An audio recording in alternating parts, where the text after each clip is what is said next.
Alrighty. Now yesterday the Lord said I needed to finish up plague number 7 today. In particular, this verse right here.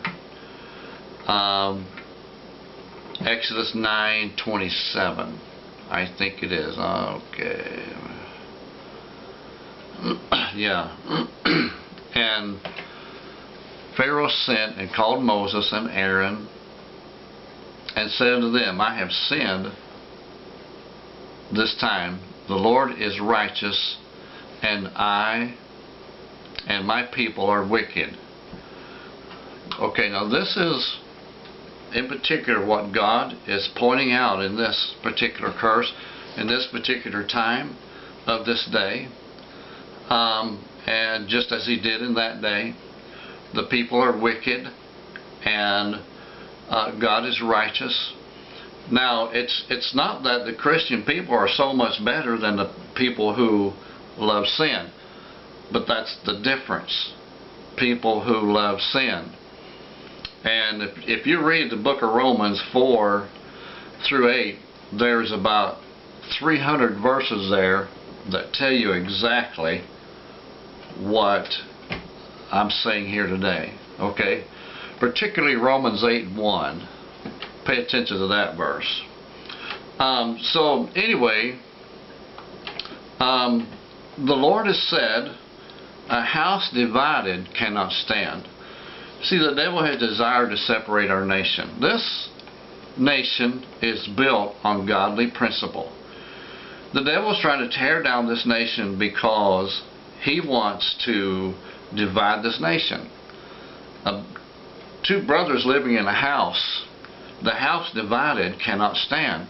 One brother loves sin, one brother loves righteousness. Sleeping in the same bed, they will hate one another. In this same house, in this same nation, in this same land, the same people, under the same roof, we all live under the same organization of laws. And because one brother will abuse the righteousness of the other, he will take his candle and pervert it throughout all the country so that the world can see and not care, and not even care if his brother is humiliated and separated from everything that he loves and believes. And this is what this is all about. This is about a separation of a people. Finally, at last, you know, I think God is trying to show these wicked people of this nation, God is trying to show them their unrighteousness, letting them see, you know. The Lord pointed this out to me last night in my own brother, my older brother. How perverted he's been all of his life. My brother has been the single worst influence in my life. He has been the single worst influence in my life. Because he loves not the things of God. He just don't love the things of God. He's greedy, and he is selfishness. Right now he's 65 years old, living with his mother. Got his wife over there. Has no desire to do anything but follow after the greed of his heart and what money and his mama can give him. And I love them both, you know. But this is what the things that the Lord was pointing out to me. And for me to be in a house with him, you better believe it would be extremely divided. Extremely divided. And I wouldn't build the wall. He would. He would, with all of his snide insinuations and his ways of loving sin, and his approach to never know God anymore, any greater than he does now. Only things what he's heard, picks up his Bible every once in a blue moon, and every time he feels really, really bad about something that he's done. It's that type of thing, you know. Declaring that nobody knows whether for sure or not they go to hell or heaven. Nobody can really know. That's not what the Bible said. The Bible says, 1 Peter 1:5, these things have I written unto you that you may know that you have eternal life. Romans 10:9-10. For if thou shalt confess with thy mouth the Lord Jesus and believe in thy heart that God has raised him from the dead, thou shalt be saved. You shall be saved. Not might be, not you might know, you got a good chance of. No. It's thou shalt be saved. For with the heart man believeth unto righteousness, the next verse says. Okay. Now I actually want to get down into verse number, or plague number 8 today. 5, 6, 7. No, plague number 7, okay. And so the, you know what, and this is the way they are. You release the burden off of them, just like Moses did here with Pharaoh. He released this burden of the fire and of the hell, and it was grievous out all the land. Everything out in the field died, the Bible said here. Everything in the field died. Man that was caught out there, the Bible said the hell was so big that it broke the trees.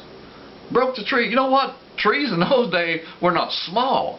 These things we got today, these are twigs compared to what they had back in that. They had trees, and the young trees in those days were 300 years old. You know, if you get a tree today that's 300 years old, man, the thing is big around as a table. You know, a good sized table.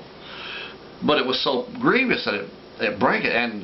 But as soon as it was lifted, and once again Pharaoh, and listen to this, verse 34. And when Pharaoh saw that the rain and the hail and the thunders were ceased, he sinned yet the more, and hardened his heart, he and his servants. And the heart of Pharaoh was hardened, neither would he let the children of Israel go, as the Lord had spoken to Moses. Okay, now let's get into plague number 9. Plague number, that was chapter 9. Plague number 7. And the Lord spake to Moses, said, go forth. Now listen, you're getting this as I'm getting. The Lord hadn't spoken anything to me about this next curse yet. I'm not even sure what it is. And he says, for I have hardened his heart and the heart of his servants, that they might show these signs before him, and that I might show these signs before him. Okay? Now this is about lifting up God. God is doing this that he might lift, that he might show people that he is God.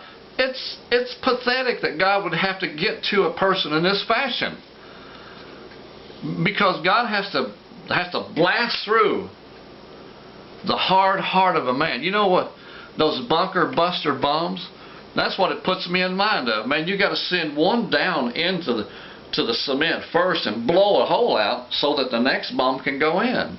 You know? And that's what God has to do in order to get to, listen, man's heart is a lot worse than that. God has to go 10 times to get into a man's heart. Just like these 10 plagues finally got to him.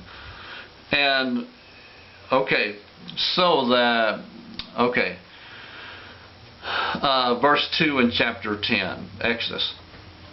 And that thou mayest tell in the ears of thy sons, and of thy sons' sons, what these things I have worked in Egypt, and my signs which I have done among them, that they may know that I am the Lord. This is what I'm talking about. God is doing this to separate a people. God is doing this to deliver a people. God is doing this because of all the righteousness and all the preachers and all the people that has fasted and prayed in the days past.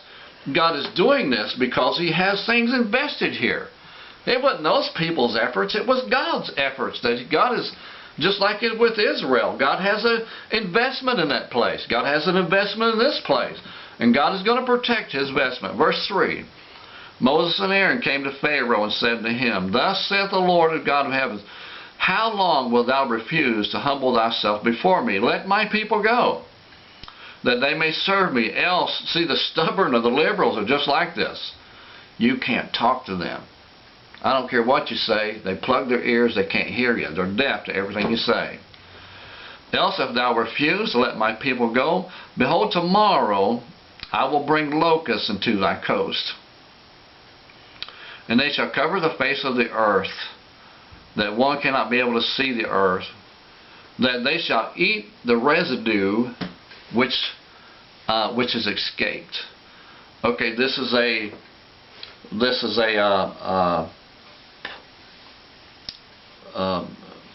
recession. This is a recession. This is a in a spot recession. That's what it's talking about.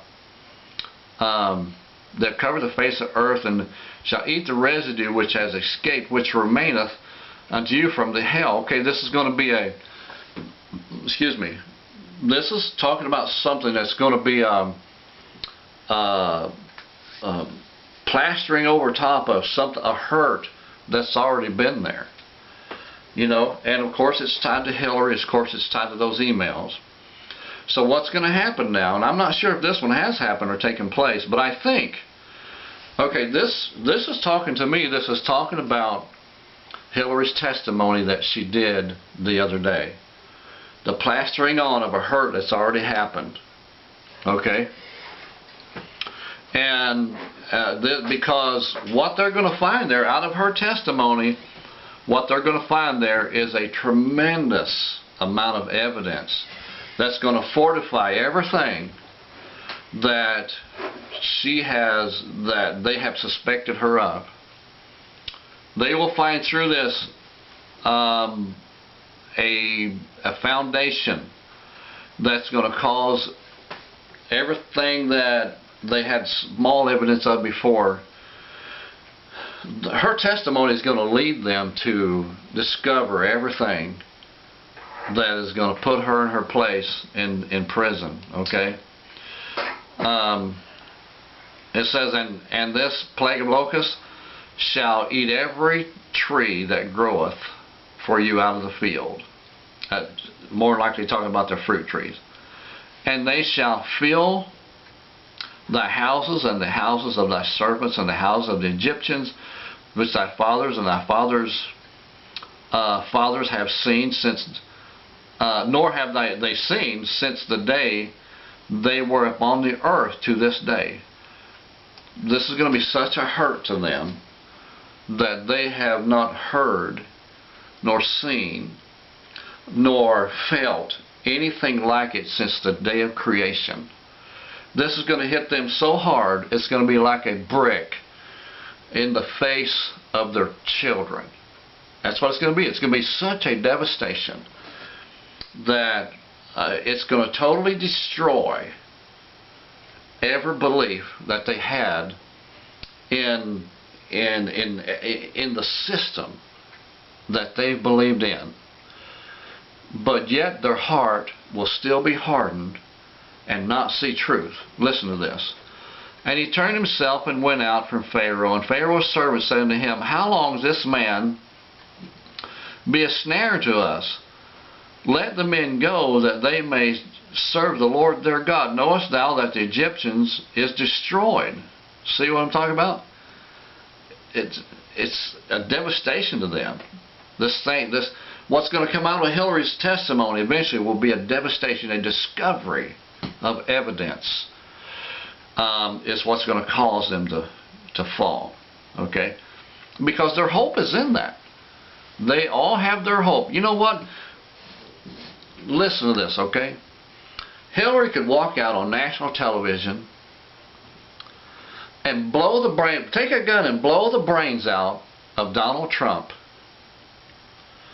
And every liberal across this nation would stand up and cheer. Not seeing any wrong in it. They won't see any wrong in it. They'll see this they would see her as an abounding hero, getting rid of the enemy that's causing them to lose their way of life. That's the way they would see it. Okay, and Moses and Aaron went and brought again to Pharaoh and said to them, Go serve the Lord, but you shall go and but okay, my eyeballs are getting crossed here. But who are they that shall go? And Moses said, We shall go with our young and our old. In other words, he said, all of us, sheep and flocks and cattle and everything. and they were driven out from the presence, from Pharaoh's presence. Okay. And Pharaoh said to him, "Not so. Now get ye that are men only, and serve the Lord for your desire." And they were driven out. Okay, and the Lord said to Moses, "Stretch out thy hand over the land of Egypt for the locusts, that they may come upon the land of Egypt, and every herb in the land, and it's going to like destroy it, everything that there is." Okay, and God is separating this people. God is separating this people, and He is causing the people. And with such a, when this comes, see, the locust, when the locust came in, it was so many that it darkened. It was like a cloud, a dark cloud that came in.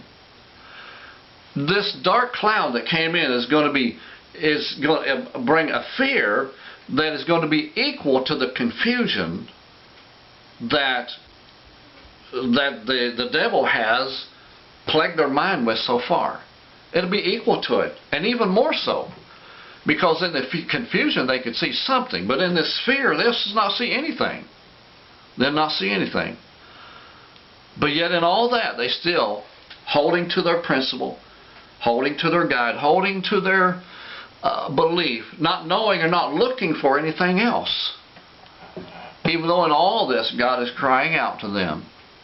He is crying out to them, "I am your creator. You've turned your heart against me." But yet will they sleep? They will sleep in their bed of iniquity. They will not consider, nor will they turn to righteousness, nor will they get up. But they only have a desire to drag their brother down into the same bed with them, and would rather die. Would rather die from a plague rather than turn their heart. Amen. Alrighty, God bless you. We'll see you again tomorrow, plague number 8, right here, and find out, before too long, find out exactly maybe when Hillary's going to be plucked. Alrighty, God bless.